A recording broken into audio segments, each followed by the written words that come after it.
Now, let's look at what is the process that is associated with controlling the risk in a lightning speed trading environment. Today, a lot of trading is dominated by high frequency traders or probably what we call as high speed trading firms. So there's a lot of dependency on technology dependent trading environment, and because of this technology dependent, which means something to do with the development of the technology, something to do with the testing of the technology, something to do with the implementation, something to do with the networking, something to do with the hardware failures. You can think of lots and lots of risks that could come up, something to do with algorithmic mistakes. Lot of things can come out because of a extremely high dependency on systems and trades being executed at lightning speed. So what is the typical visualization of that kind of an environment, and how the typical risk can be controlled is something which we would like to explore here. A few important facts before we look at how they can be controlled. Typically, the whole trading world, if I see now, in the recent last 1 decade, it is completely dominated by a few high frequency algorithmic trading firms. It's a very huge percentage of the volume. They are trying to control almost 50% of the entire volume of the trades that are placed. So, very interesting to understand what is going on here. It's a small group of high frequency algorithmic trading firms which have invested heavily in technology. Heavy, high powerful servers have been deployed, high powerful algorithms being written. So they have used the advances that have come out in the communications, networks related advancements, and mathematical advancements in terms of advanced formulas for doing the pricing of the products, for looking at arbitrage opportunities. So the finance fundamentals being combined with mathematical concepts, trading related aspects, and the computing capabilities of the various programs and softwares. Integrating all these things, they have come out with their own proprietary kind of routines or formulas or algorithms to typically execute the trade. So what is the advantage of that? Now they are able to place the trades at lightning speeds. What we could see is, as we move along, they have even moved their server locations close to that of the exchange, very close to that of the exchange, so that even a few milliseconds and microseconds delays also can be avoided, so that they can place the trade in such a way that their trade gets executed first compared to the others. So that is the stage at which their algorithms, their technology usage has really grown over the past few years. And if you look at the typical algorithms that are getting designed, every firm is designing a computerized quantitative model which clearly identifies what type of financial instruments to get into. Should it be stocks, or should it be options or futures? What kind of financial instruments? Should we get into a buy or a sell? And if at all any of these things is being specified, how much quantity should be bought or sold, at what price should it be bought or sold, at what time it has to be bought or sold, and in what exchange or geography it needs to be bought or sold. Probably everything done by a software, everything done by an efficient algorithm that is being written, wherein traders, programmers, developers, the technology experts and the business experts coming together to design these kind of algorithms which are priced heavily, and every firm is deploying its own proprietary kind of models for doing these execution. And what these algorithms typically do, they read the market data on almost a real time basis. They transmit thousands of order messages per second to an exchange. And in case once they have sent the orders to the exchange, and they can very well track the data, so they will also put some kind of limits.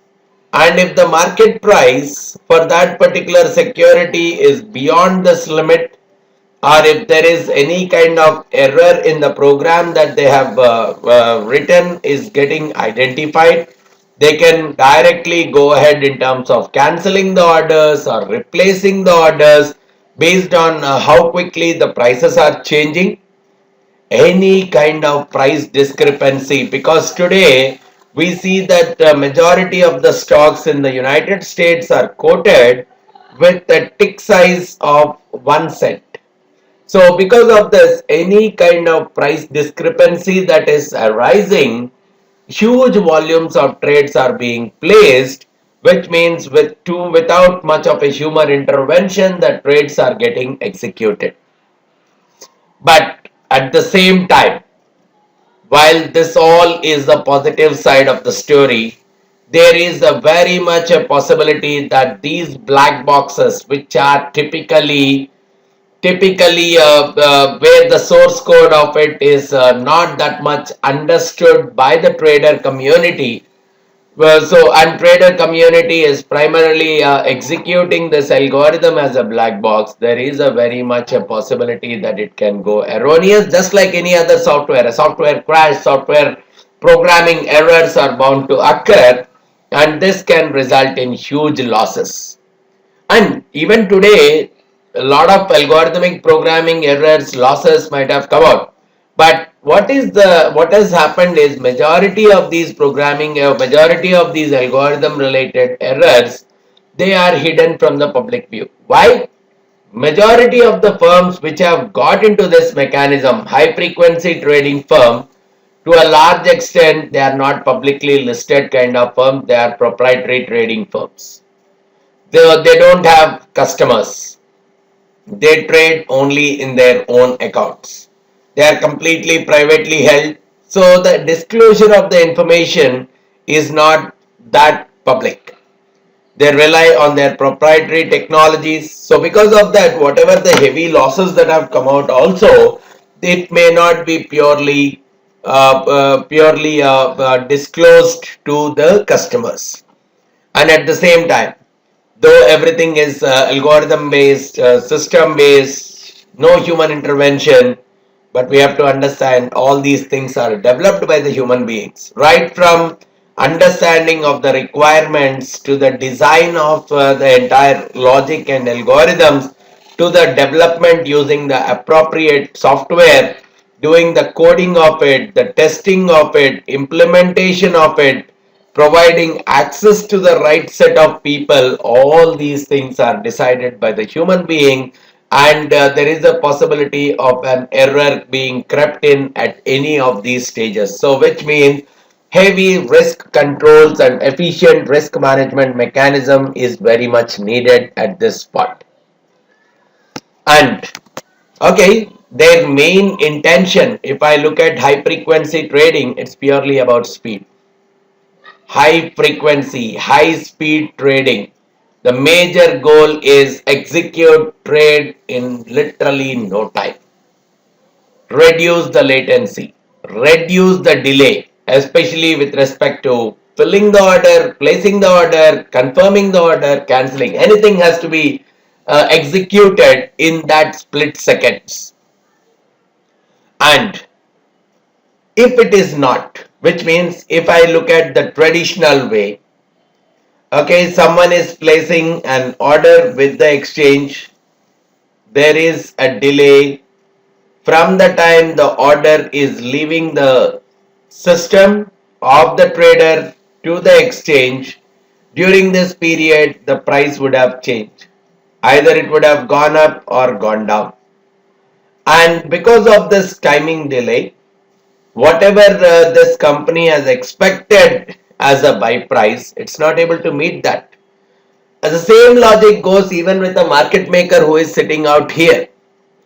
By the time the order is executed, the price could have either gone up or gone down. So whatever the code that he has given may be different from what the code that is really getting executed. So from the client's perspective, both the buyers and sellers are exposed, and even the market maker, everyone in the system is exposed to market risk because of the delay in terms of execution of the trade in the traditional mechanism.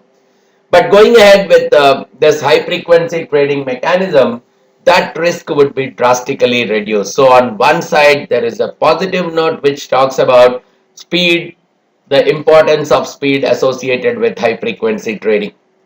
And when we are looking at latency, it is purely measured in microseconds.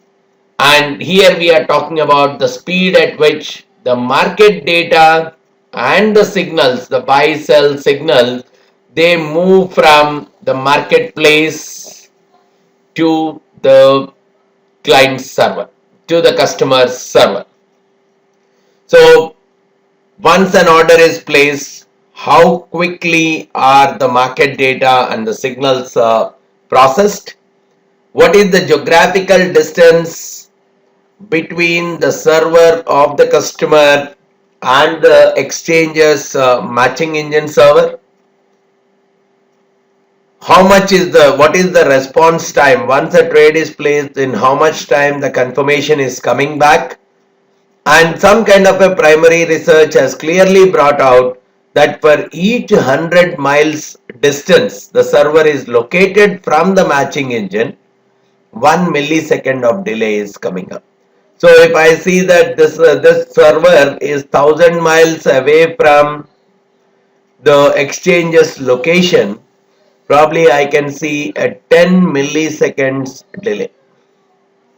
So within this time, someone else might have executed the trade, which could have resulted in a price increase or a decrease, which means the trade which I am executing, which is next in the line, will not be executed at the market price. I may be executing it at slightly higher or lower.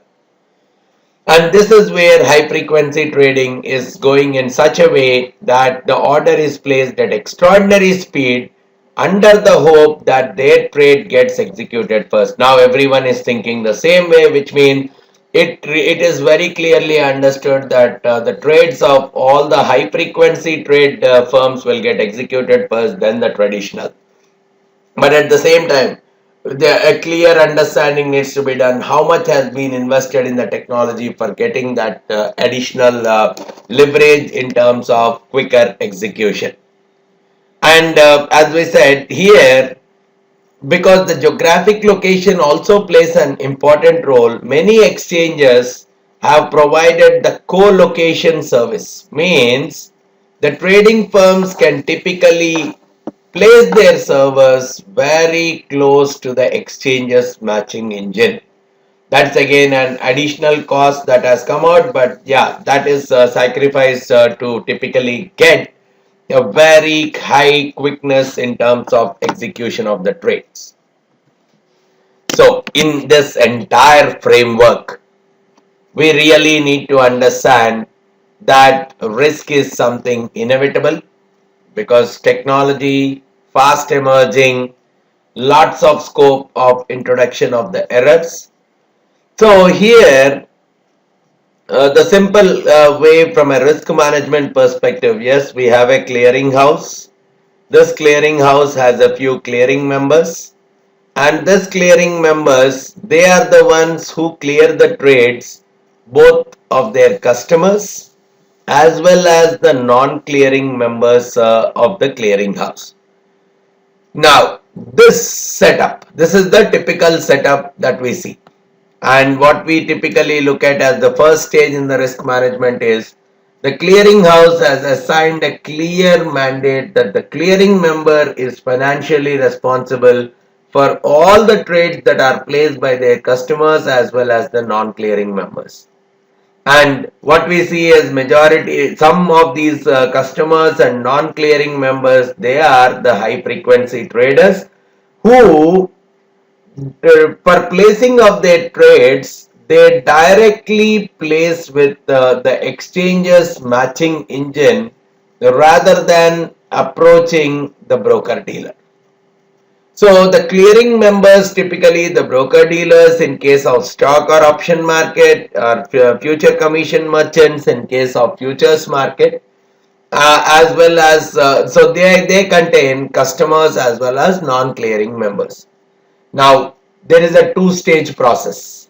From a clearing house perspective, it monitors all the clearing members, and each clearing member, there is a stringent capital requirement. It sets margin mechanism, initial margin as well as the variation margin. For all the positions they maintain, both their position, their customers' positions, as well as the non-clearing members' position, corresponding to the total position that is being maintained, they have to come out with an initial margin as a cautionary deposit maintained with the clearing house, and whenever it falls short, even the variation margin has to be deposited. And along with that, another risk management mechanism that has come out is each clearing member, it contributes some amount to the loss sharing pool. And what is the typical work of that particular pool?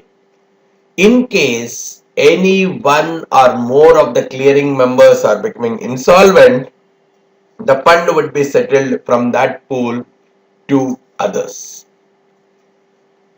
And it's the responsibility, as a second stage, it's the responsibility of the clearing member to make sure that the customers as well as the non-clearing members, whosoever are getting into this high frequency trade, they typically their limits are monitored, the risk controls are implemented at their end before the trades are typically being processed.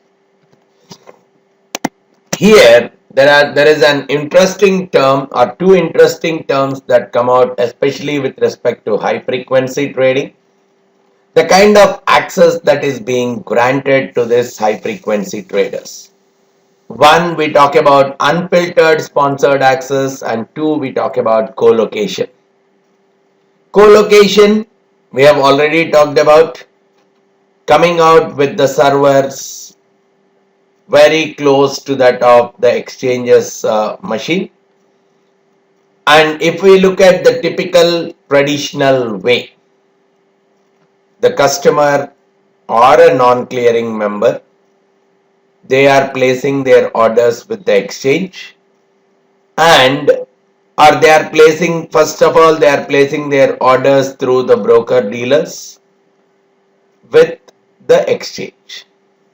Now, what the high frequency mechanism is doing is, it is bypassing the broker dealer mechanism and going directly to the exchange to place the trade. So they can either use their own proprietary platform or any vendor provided kind of a platform. Now in this, there are two types of accesses that are being talked about. One being the sponsored access, two being the unfiltered sponsored access. In sponsored, these traders, they are directly accessing the matching engine of the exchange, but within this there are pre-trade risk controls that are set.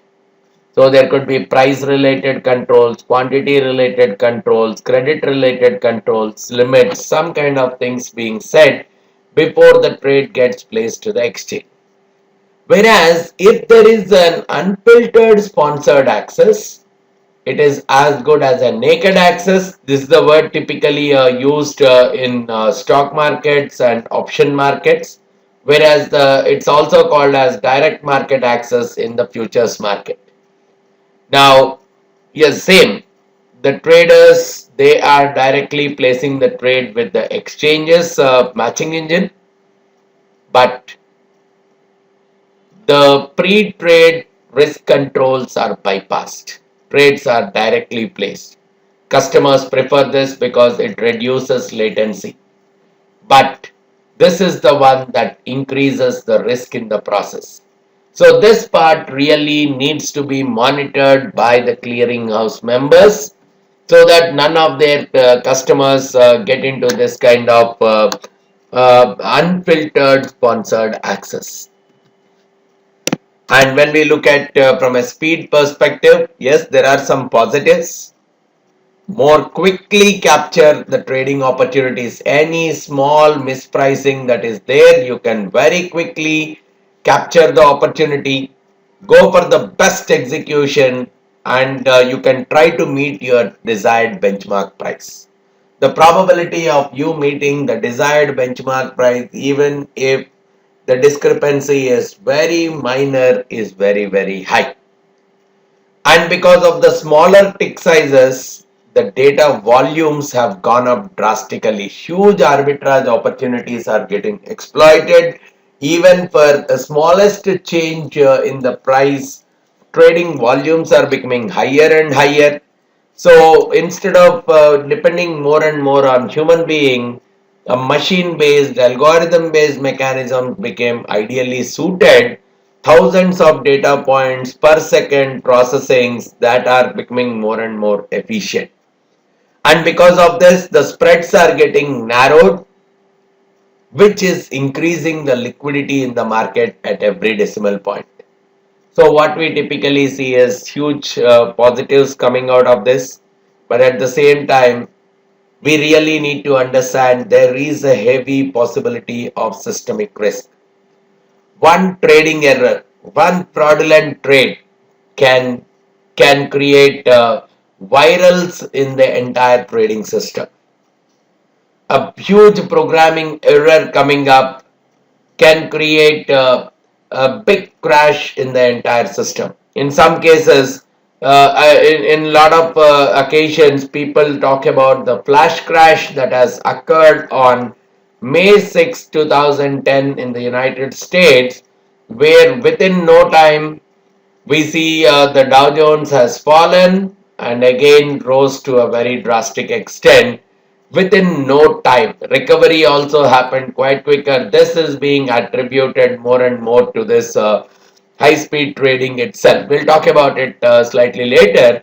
But this could be one of the outcomes, which means heavy testing and proper risk control mechanisms need to be in place, and many trading errors can come out because of the removal of pre-trade risk controls, which means that cannot be compromised just to provide a quicker access to the exchanges matching engine, right? So there is a possibility till date, though it may not have occurred, very huge black box going berserk can very much arise, which means algorithmic error, programming errors can really burst the entire system. So some kind of care and proper stress testing really needs to be done to address the positives, to address the negatives that are coming out because of the speed.